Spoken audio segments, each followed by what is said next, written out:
Hello, everyone. I'm Stephanie Lemick. I'm the founder of the Wounded Workforce, an organization dedicated to helping build trauma informed workplaces. And I could not be more excited to have this amazing expert panel pulled together here today. We'll be talking about the concept of building community, and community is such an important principle when it comes to trauma informed workplaces. To get started, I'd love to have each of our panelists introduce themselves. We'll go ahead and start off with you, Sheena. All right. Hi, I am Sheena Glover. I am a fire captain with over 15 years in the fire service, 22 plus years in EMS. I'm also the creator of the Small Bites program, which is a focus on the strategic approach and how we address first responder mental health and wellness. Amazing. I also have to plug when we talk about being an only in an organization, Gina is the only Black firewoman or fire person on her fire department currently. So she has an amazing and unique perspective. So thrilled to have you here, Sheena. Thanks for having me. Jessica. Hi, I'm Jessica Weiss. I am a happiness expert. So, what does that mean? I teach people how to build happiness in their lives, and I teach people how to find more happiness at work. I think that that's an area that's completely overlooked, and there are definitely things that we can do to build happiness and satisfaction at work. So, that is where I spend most of my time. Amazing. Great to have you, Jessica. Thank you for having me. Hiba. I think I need a happiness expert in my life, honestly. So I'm so excited to meet Jessica. I'm Hiba Youssef. I'm the Chief People Officer over at Workweek. It's a creator-led media company. I also happen to be a creator. I write a newsletter called I Hate It Here, all about workplace cultures, how to make them better, and what HR professionals can do, tiny tactical things they can do to make their workplace the best place ever. So I'm really excited to be here today. And Hiba has the best HR memes. Her HR meme game, unbeaten. So if you are following her, great to have you. And Sasha, let's round out our group. I feel like I don't know how to compete. My name is Sasha Wallinger.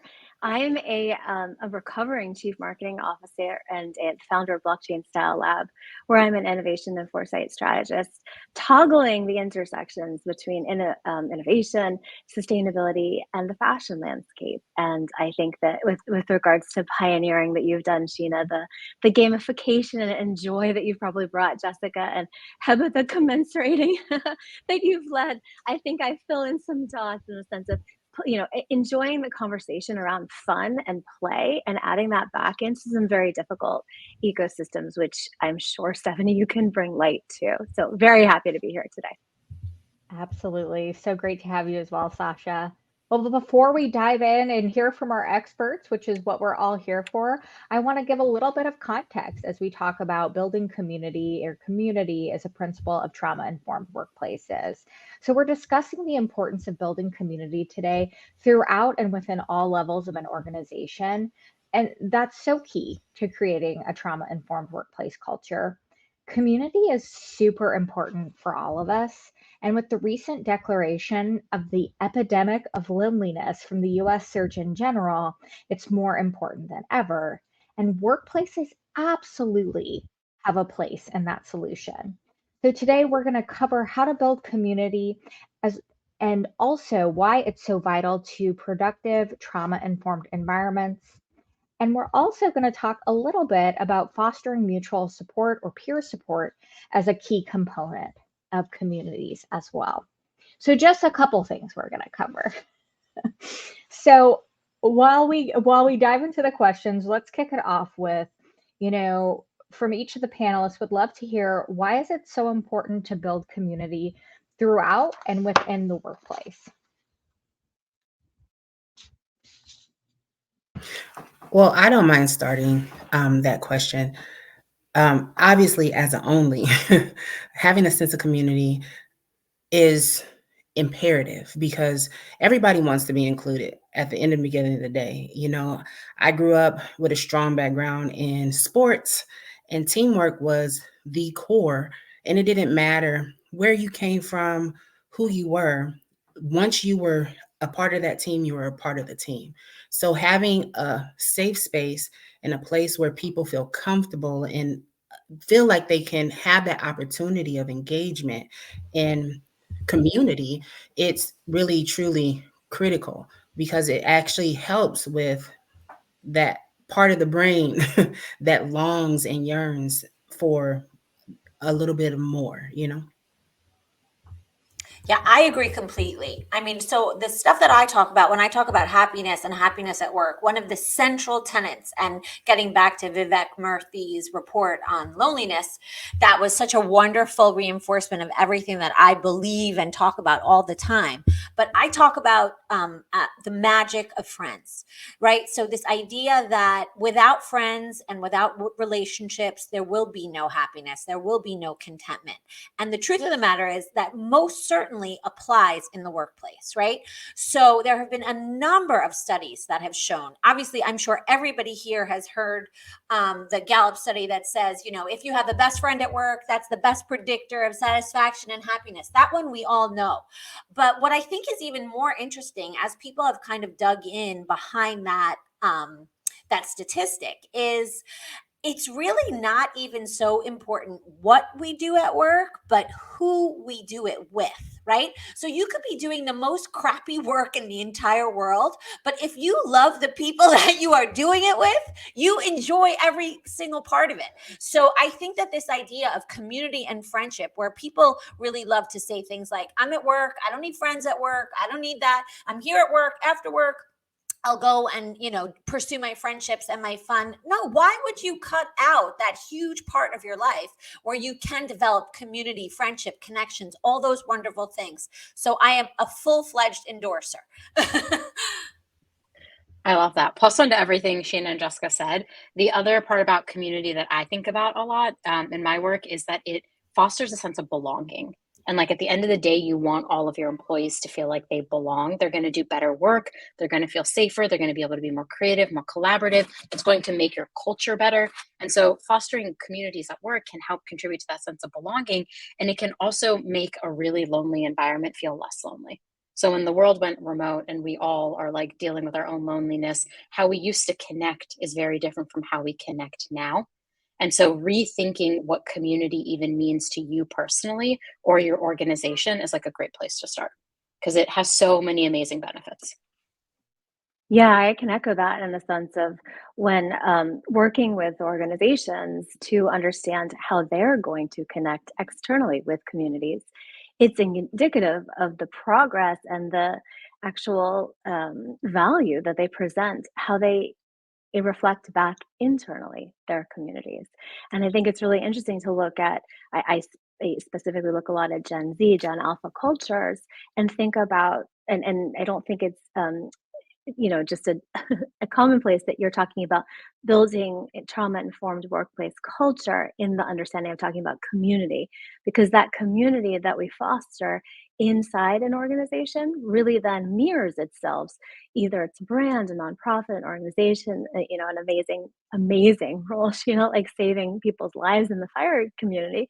I think it's really important to value that community starts from within and it has a ripple effect externally. And I think that it is really interesting to look at organizations that have fostered a very cool eye to community. They've involved a variety of different voices from across a variety of communities.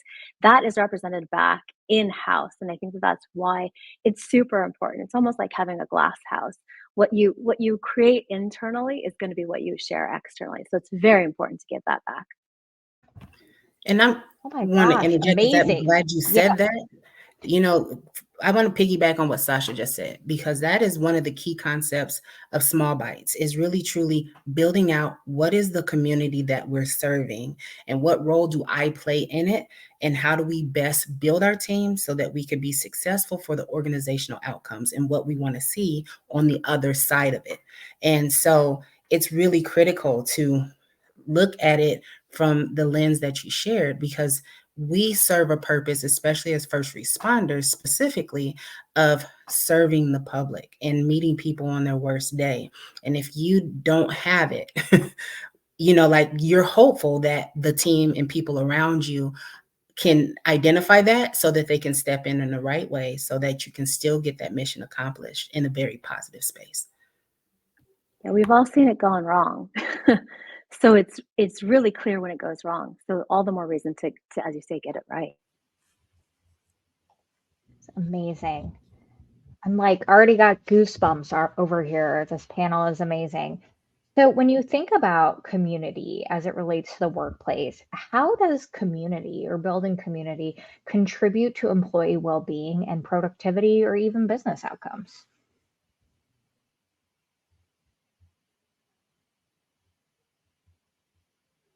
I can jump in here. I was trying to unmute myself, and I know we're like 4 years into using Zoom, and I still mess up on muting myself on a regular basis. It's like a common joke now. It what I said earlier about contributing to belonging, like fostering a sense of community makes your employees feel more connected. And when they're more connected, they're able to like do better work. They're able to support their colleagues in more impactful ways. Managers are able to better show up for their direct reports. Leaders are like more trusted. And so there are a lot of amazing benefits of fostering internal community that then benefit the business's bottom line, because ultimately, like, we're not at work to make friends. We are at work to make the companies we work at money. And so, like, if you can foster community and connection in your workplace, the business does end up benefiting in things like bottom line, productivity, innovation. Like, when people are comfortable and have a community at work, they're more likely to bring up things that are happening, ideas they have, and that can really foster a sense of creativity and collaboration. Yeah, I find that in my work as well. And it does fall down to the bottom line. So I feel like even for the most cynical of people who, when I come in and I'm talking about happiness and long term contentment, the truth of the matter is it drives profits. There was a recent study out of Oxford University that showed that the companies that report the happiest workplaces, and we can dig into what that really means, but let's just, for all intents and purposes, the places where people feel connected and heard and honored and all of those wonderful things that we're talking about, actually outperform the S&P 500 by a significant amount. So even if people want to disregard something as fluffy as happiness and trauma, all of these things that we're talking about, the truth of the matter is it does fall down to the bottom line. It does make companies more productive. It does make companies more profitable. So even if you don't care about it, it serves you to care about it, right? Exactly. I, piggybacking on that point, you got to think about it from the standpoint of what is making people want to come to work. No one wants to come to a space where they're miserable. People want to go and be excited when that alarm goes off to go to work and do the things that they are good at. Like sometimes those are the things, even in bad situations, that certain people hold on to. And I can speak for myself on that. Like, I know that I'm good at my job in being a medic, and I enjoy going on the calls and helping the people.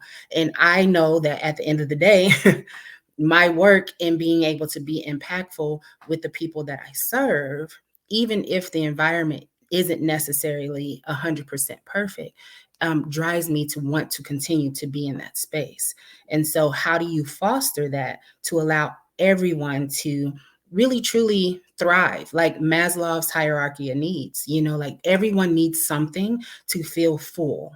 And what are we doing to allow them to really truly be their best self in the space that we are allowing them to be in?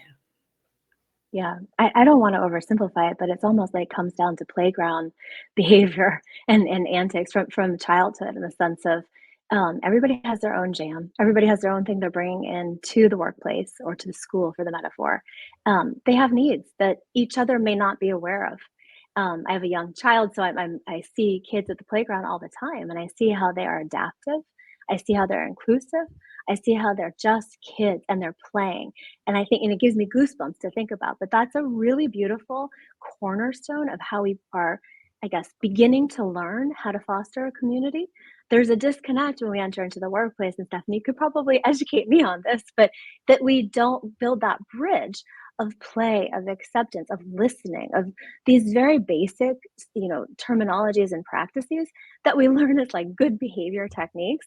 We don't carry that into the workplace whatsoever. So I believe that there's this opportunity for community and all of these things that my co-panelists are sharing to be able to be brought back in. I guess we have to go back to reinfusing these ecosystems that we're spending the bulk of our day in, just like when we were kids, we were spending the bulk of our day in schools, with these friends and family that were originating in these workplaces. Again, like a schoolyard, we may not agree, we may not like each other all the time, but we have to learn to get along in one respect and be kind citizens and shepherds of one another's differences to foster that inclusion and that ability to find community and somehow, somewhere. So I think that's really a part of this conversation that's important to share. That's amazing. I love these answers. I love this discussion. When you think about community at work, communities within the workplace, what are some key elements that, individuals, organizations should be thinking about that help make strong communities at work?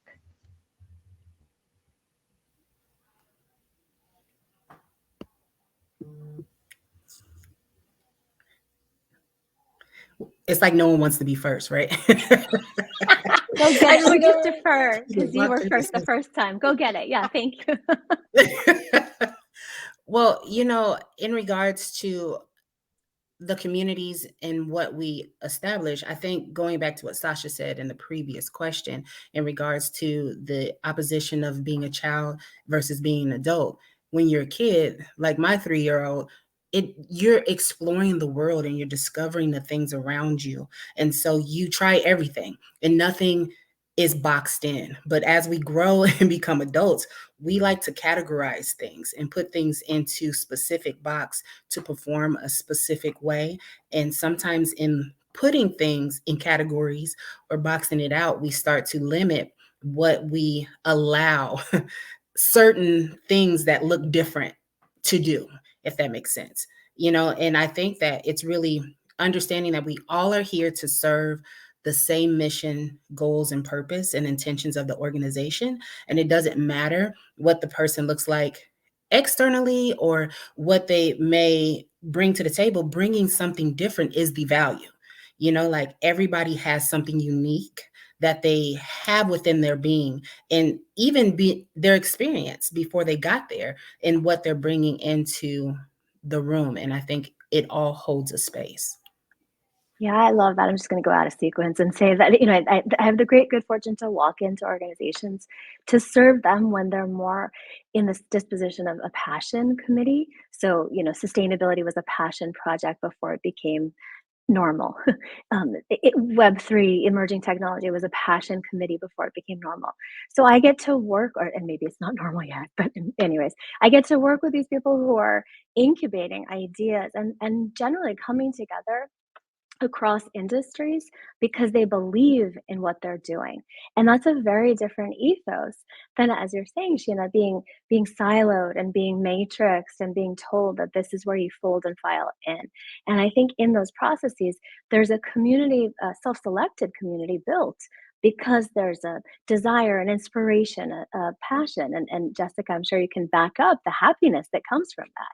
And I think when you were asking Stephanie why community is so important, or how can workplaces foster that sense of community, it's allowing that space for people to be creative, experimental, while still being top performing, and actually sometimes probably more so.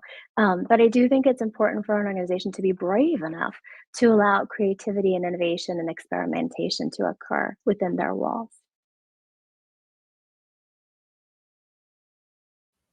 I'm going to interject with a super tangible, very practical, that's pretty much my middle name, ways that workplaces can kind of start to institute these feelings of community. And because I think that, sometimes when we think about it, it feels like these huge, overwhelming problems that need these like very deep solutions. And I feel like I work with organizations all the time and I'm like, let's actually start at the way beginning. Like when somebody is starting work on their first day, how about they get a buddy, someone to tell them where to sit, where to go, where the pencils are, where to get coffee. Just that first step, that feeling of being welcomed and connected. I think that's the first thing that organizations can do in terms of creating community and connection in the workplace. And I think a really easy way to think about it is to think about that new employee, only because, and I'm saying new employee only because that's a really fresh, crisp way to look at it, but this can apply to any employee, most definitely.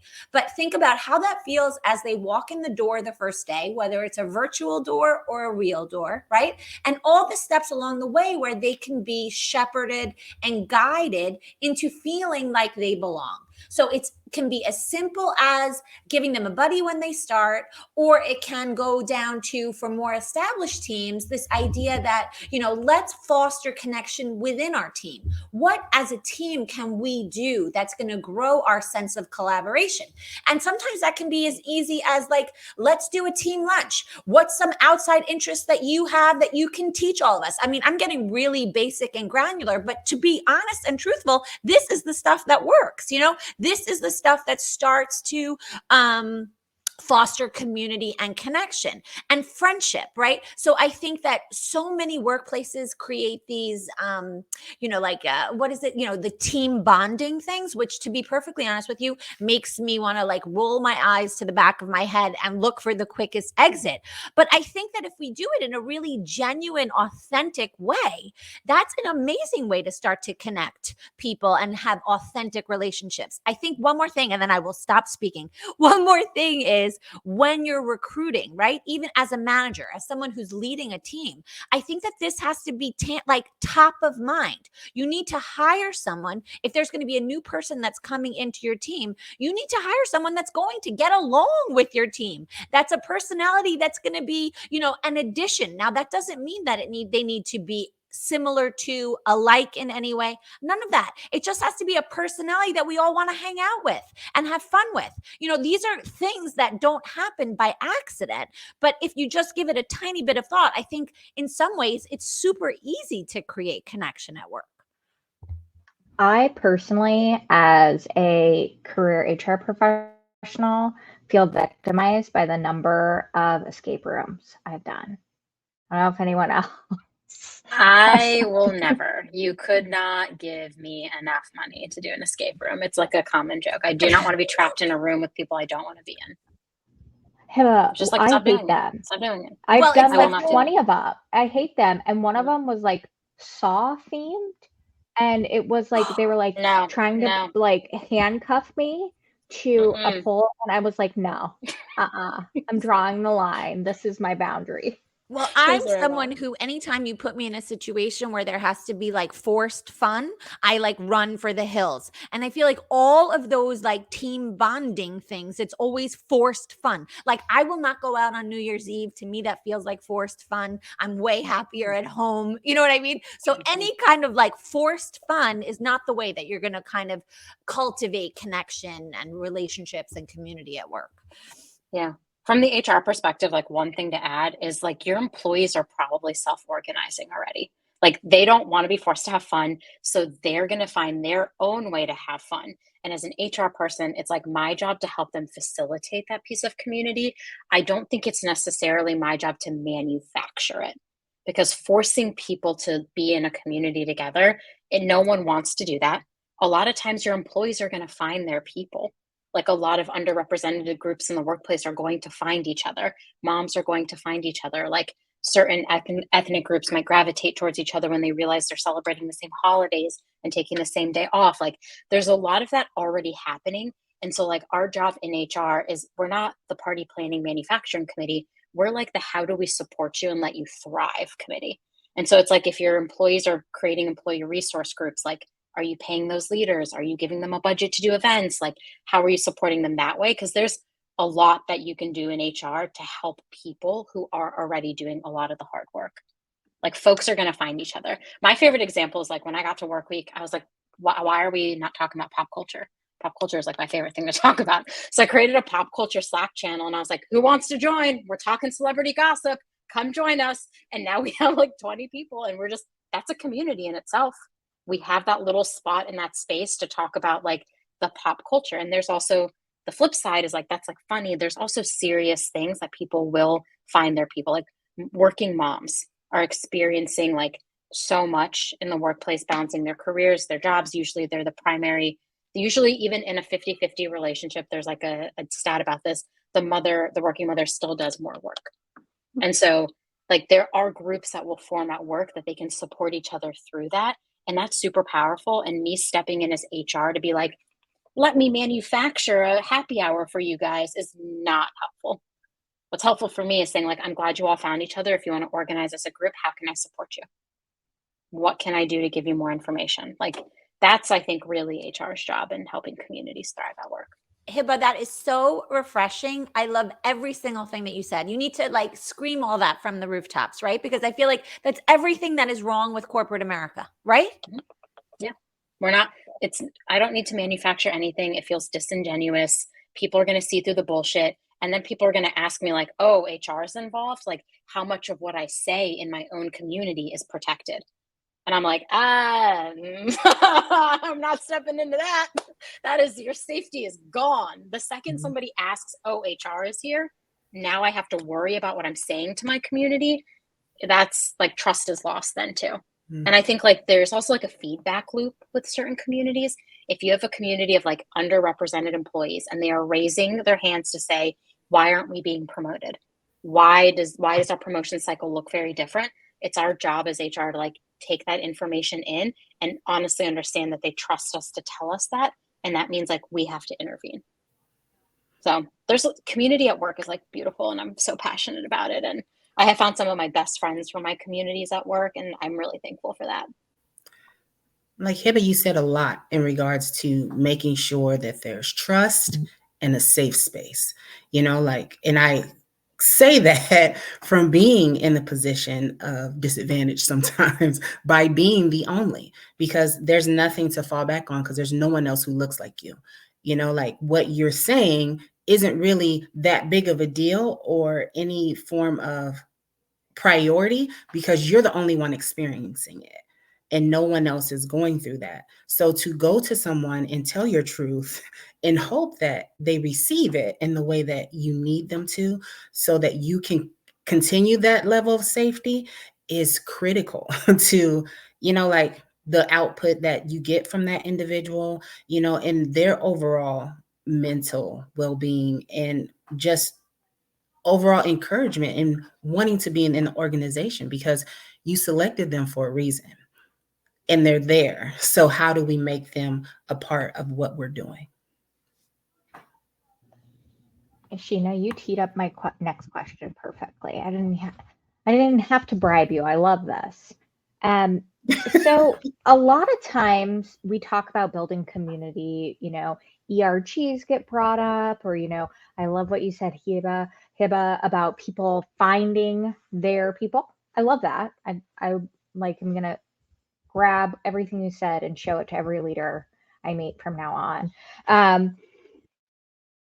What happens in, smaller organizations or even medium organizations when they can't meet all of those community and belonging needs of an employee? Maybe they're an only. How can organizations find ways to support folks who maybe aren't having those needs met? Because I think, it's easy to talk about a big organization where there's lots of different people, but I also think it's really important that creating belonging and community is accessible for smaller organizations as well. And, on a journey of building diversity, there's often a lot of times where someone will be an only in that situation where an organization is growing. So would love to hear from you all about that. From my stance on being an only and looking at it from an organizational standpoint, even if it's not a big organization, I think that you should lean into what that individual is and what they bring to the table.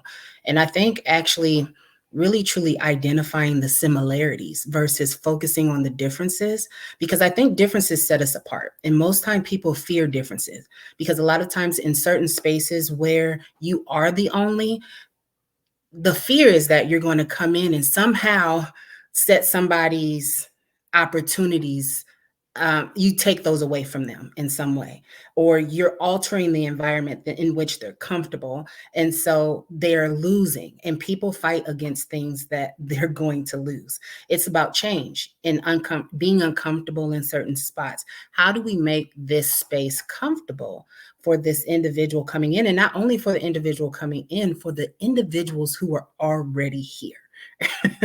You know what I mean? Like, and I think sometimes sharing the similarities help tie you into what we do well together, and even getting those conversations started on what are you good at, where do your strengths lie, how can we best utilize you, like understanding the dynamics of the team because everybody plays a role. And I've had experiences where initially it was hard to take.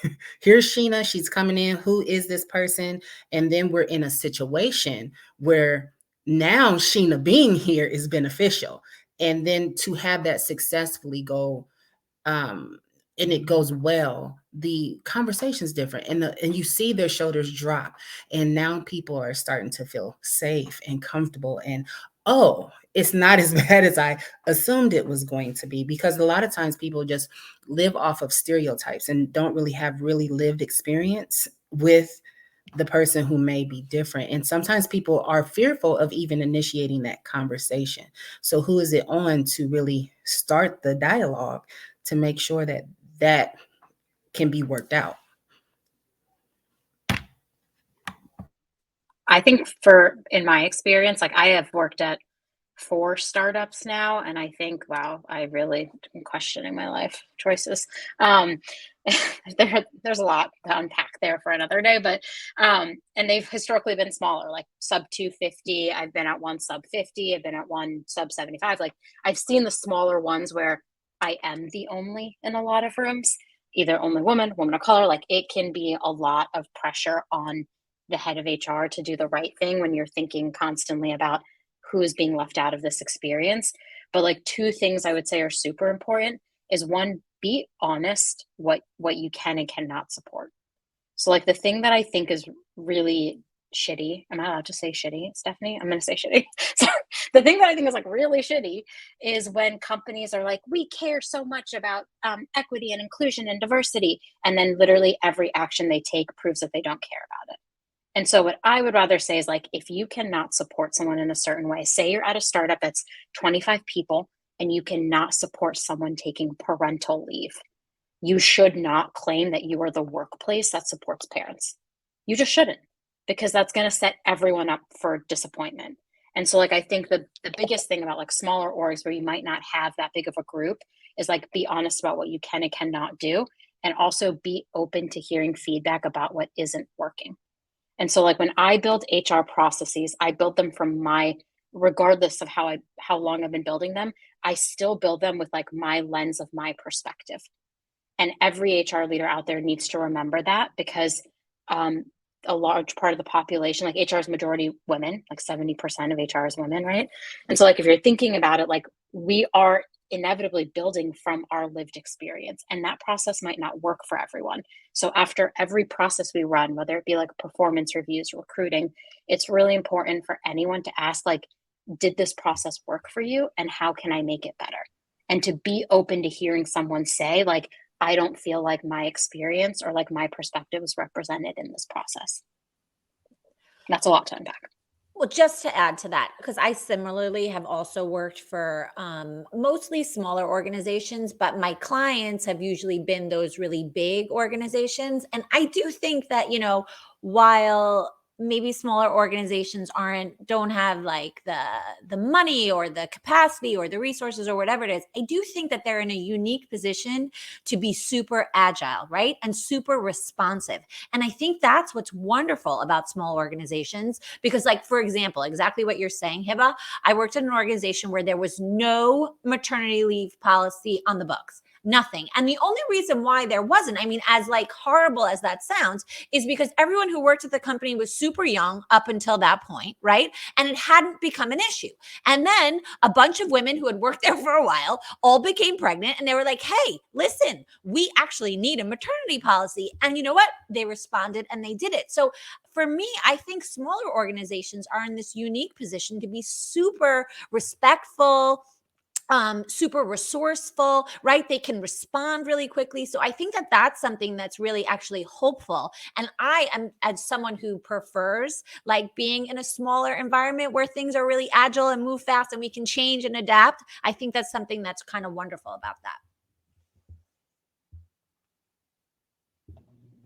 I love that. Amazing, amazing insights. Thank you all.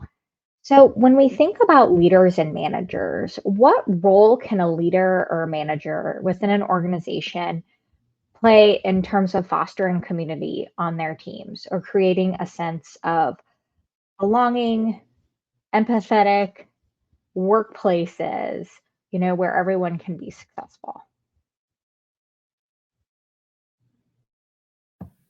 I always go by the philosophy,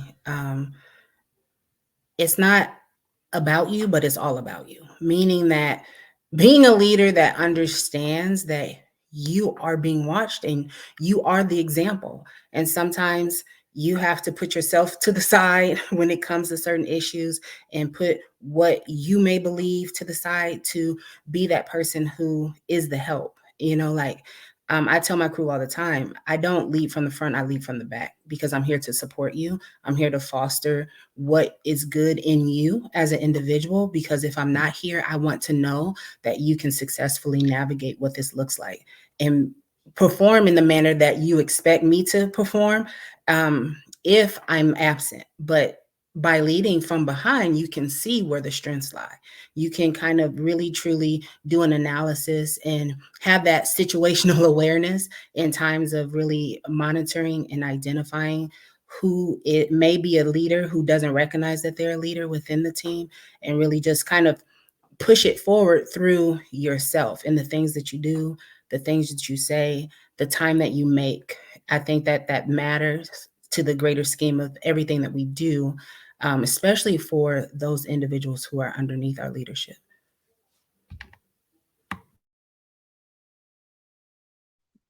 I have, managers and leaders. I have so much to add about this, but I think if you are a manager or a leader, you need to learn everything you can about leading with empathy and thinking about the person that is in front of you, that is not you. Like, I think sometimes managers and leaders are selfish and they think they got there because they are successful. But the reality is there's a team of people behind them propping them up. And as a good manager and a leader, you need to meet that person halfway. And we are all experiencing some sort of trauma in life. Everyone from the pandemic, we all lost our freedom to go outside, to people who lost family members, to people who are still recovering from long COVID. There's a lot of trauma that we're all experiencing. And as a manager and a leader, it is your job to understand what potentially could be impacting your team. And I'll give you like a very real example. I've had two major losses in my life. In 2019, I lost my father, and in 2021, I lost my brother. And I had two different managers at the time. My first manager had also experienced a loss in her life, and she was the most supportive, empathetic person I could have ever met. I don't think I would have gotten through the trauma without her. My second manager didn't know what to say, did not have any sense of EQ, couldn't meet me halfway. And I was back at work in like 2 weeks. Versus like losing my father, I was out of work for a month, and I had a manager who checked in with me once a week, who, when I came back, was so encouraging of me taking care of myself and going to therapy, that she said, like, what can I do as your manager to take things off your plate to make time for you to go to therapy? Because I want you to take care of your like grief. And the second manager didn't say a single thing, asked me one time, how are you doing? And I just tell you, like, that is night and day differences. And if you are a manager and a leader, someone on your team is going to go through something similar, whether it be the loss of a parent, a sibling, a child, God forbid. Like, there's so many things someone could be dealing with in their life. And it's your job as your manager to ask, like, how are you? How can I help you? How can I support you? And those are three really simple questions that I ask my team almost every day. And you have to listen. And it's last thing I'll get off my soapbox. It is not about you. It's not about the manager and the leader. You accepted this role as somebody who's going to manage and lead a team. It is no longer about your wants and needs. It is about your team's wants and needs. That's it.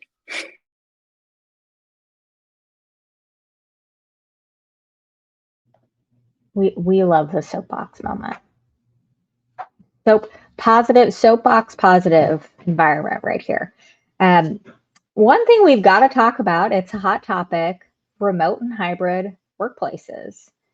I'm of the opinion they're not going anywhere. Many of us share that opinion. But a big concern that comes up is how do you build community and belonging in a remote or hybrid organization? And I would love to hear from you. How do you address this on remote hybrid teams or even just geographically dispersed teams as well? Maybe folks are in offices, but they're in offices all over the country, maybe all over the globe. So I'd love to hear from you guys on that. Yeah, I can start with that just because I became more invested in emerging technology during the pandemic directly because there wasn't an outlet to gather and to hold space and to build community. So I was chief marketing officer at the time and responsible for building community in my organization externally, but also with my team. And I thought it was very isolating to not be able to see one another. Of course, we saw each other on Zoom, but just reflecting, Hibba, and what you just shared about some really important and real examples of how to shepherd the journey for each other throughout this time. It was palpable how, as a leader, I became a therapist to my organization, honestly. And I say that for small, large, what have you organizations. When you're a leader, you are a therapist and you're also acting by example too. And so when you're not on screen, when you're not on camera, when you're not available, and that's okay, but just these different ways of talking without saying anything and acting without overt words or something to that effect really became more palpable during the pandemic when we couldn't interact with each other even if we didn't feel like it on the way to the restroom or the exit or what have you, right? You couldn't bump into anybody anymore, even the people you wanted to avoid. And so I think that really put into play that feeling of community. And I think I experienced that on Slack, really not wanting to talk to some people on Slack.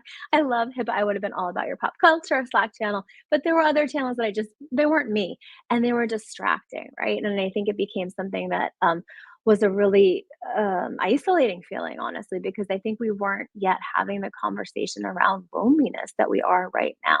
And we certainly weren't having the conversation, or at least I wasn't privy to the conversation around being a wounded workforce. I think that really is something that's so new and yet so critical.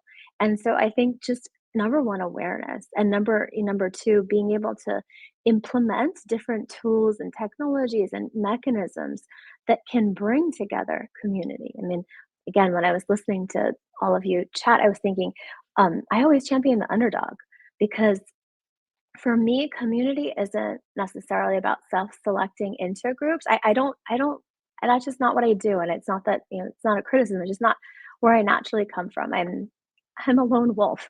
And yet I really find it super interesting to look across all of the communities that are formulating and then via those communities decipher the patterns that emerge and then move towards those packs, right? But also look to where there is a little bit of an outlier.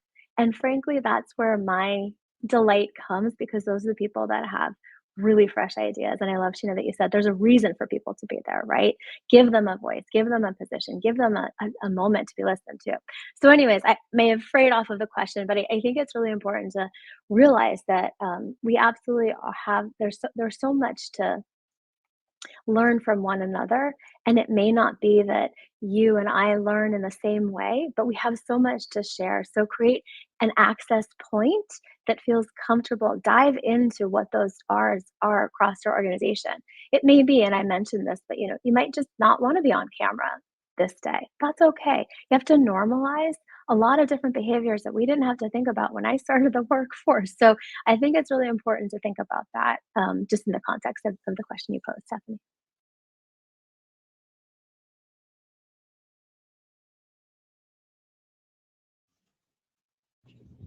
Perfect. I love it. Thank you. Well, we are coming close to the end of our conversation. So I love to wrap up with a question to leverage some of your expertise for our folks who want to learn more. So I'd love to hear from each of you, if any of our listeners are interested in learning more, especially around building community, peer support, fostering that sense of mutual support within an organization. Do you have any recommendations for a book, podcast, training, any other kind of media that you think would be helpful for folks to check out? I have a book that I love on this topic that is called, and it's going to sound a little bit far afield, but it actually completely hones in exactly on everything that we've been talking about. It's called Bowling Alone by Robert Putnam. And what that book, the main premise of the book is basically he looks back at America in the 1950s and says that the entire reason for our loneliness epidemic is the fact that there are no longer bowling leagues. Okay, so imagine it's this idea that everyone was part of, listen, I wasn't alive then, but we all have seen those TV shows where everybody's going to bowling leagues, right?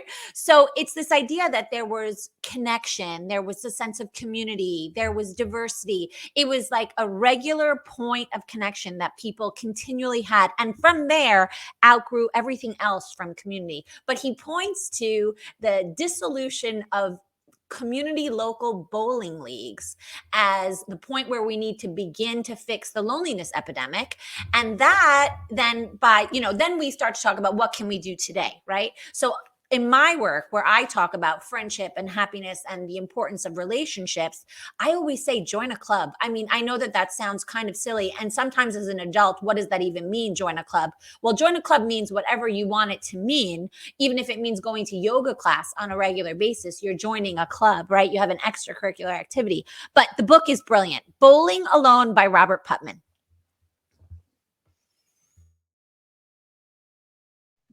I already looked it up and added it to my list. I love reading. I also love bowling. So I was like, wow, this is like really hitting home for me. Like we take my nephews bowling. Like, I'm like, this is great. I'm gonna listen to this now.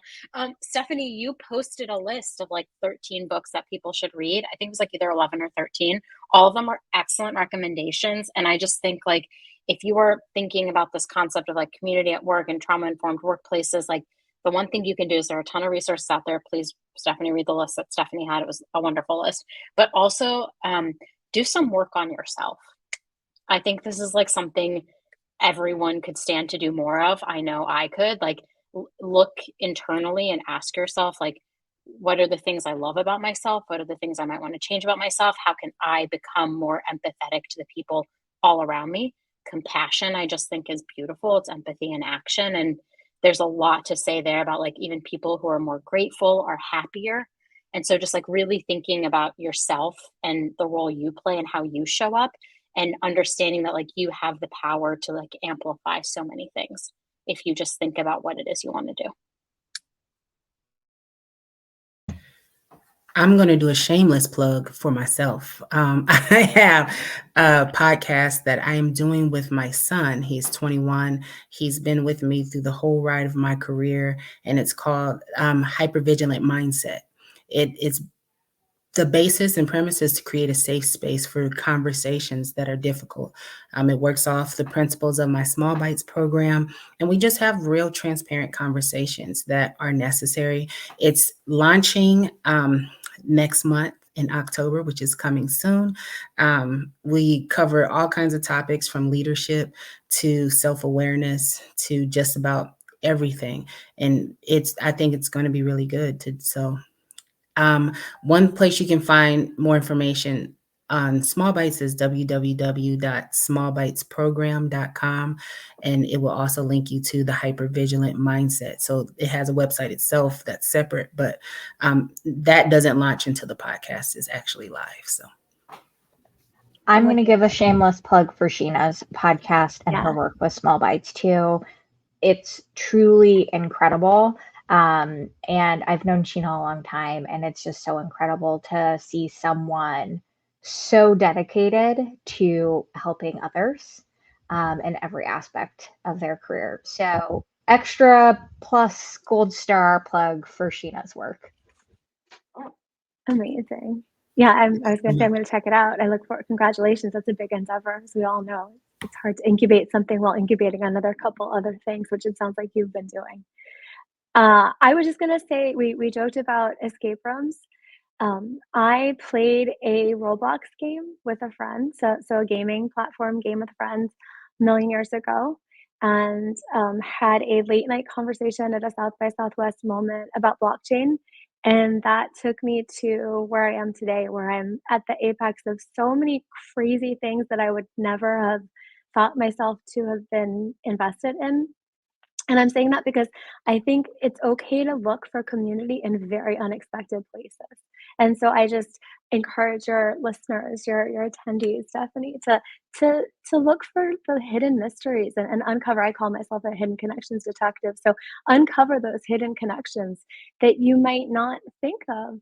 And you might find a whole world and a whole community out there that you may not have put yourself into, but you very well fit into. So that's the beckoning towards experimentation that I would advocate for, and listen to Sheena's podcast.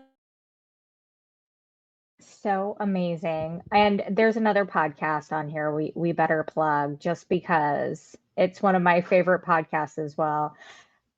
Hiba, do you want to plug your podcast? No. Yeah. No, I do a podcast. It's called I Hate It Here. It is the same name as the newsletter, also called I Hate It Here.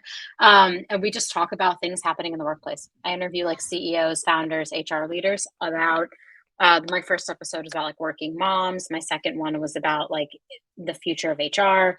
And I think my third one was about trust in the workplace. And there's just like a lot, no matter what, we're all probably at work and we're all experiencing different things. And so just I Hate It Here is all about how not to make work shitty for everyone else, because historically it is for a lot of people. So that's it. That's my plug.